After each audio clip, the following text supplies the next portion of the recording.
এখনো আকাশে অনেক মেঘ, বৃষ্টি থামছে। সবাইকে শুভ দুপুর। দুপুরের খাবার খাচ্ছি। আমার মা শাক আনছিল, 2 কেজি দুধ আনছে। তারপরে এই যে শাক আনছে, এই শাকগুলো আমি ভাজি করছি। আর হচ্ছে আম আনছে, সাথে মরিচও আনছে।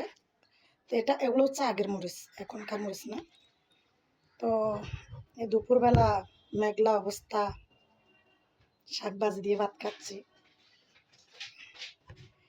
এটা আমাদের চট্টগ্রামের ভাষায় এই শাকগুলোকে বলে ইলেচি শাক, যেগুলা মরিচ খেতে হয়, জবিনের আইলে আইলে হয়, এগুলাকে আমরা ইলেচি শাক বলি। ইলেচি শাক। তো ইলেচি শাকের মধ্যে অনেক রকমের শাক আছে, যেমন তিতা ইলেচি আছে। এটা তিতা ইলেচি না, এটা হচ্ছে ইলেচি শাক, যেটা বিভিন্ন শাকের সাথে মিক্স করে রান্না করে খায়, বা শুধু এই শাকটাই ভাজি করে খায়, বা অনেক শাকের সাথে আবার মিক্স করে রান্না করেও খায়। বিসমিল্লাহ।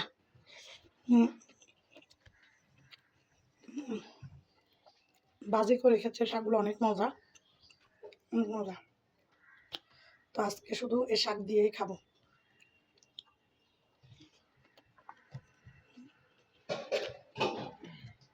আর কিছু দিয়ে খাবো না, শুধু এই শাক দিয়ে খাবো।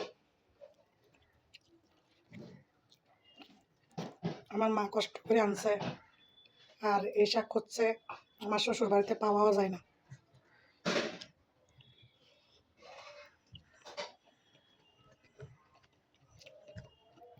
আমার শ্বশুর বাড়িতে শহর এলাকার মতো শাকলতা পাওয়া যায় না, বাজারে কিনতে পাওয়া যায়। তবে ওই শাক কোত্থেকে আনছে না কোত্থেকে আনছে, নিশ্চিন্ত মনে খাওয়া যায় না।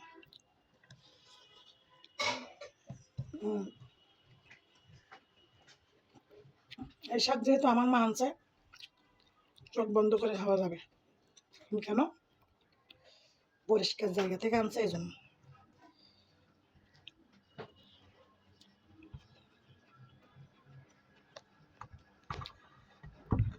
সবুজ সবুজ শাকসবজি খাওয়া ভালো।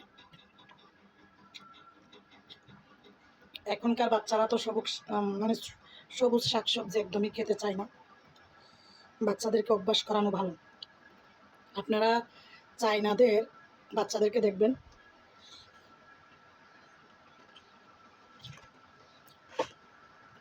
ওদের ছোট ছোট বাচ্চাদেরকে পর্যন্ত বিভিন্ন শাকসবজি দিয়ে ভাত খাওয়ায়।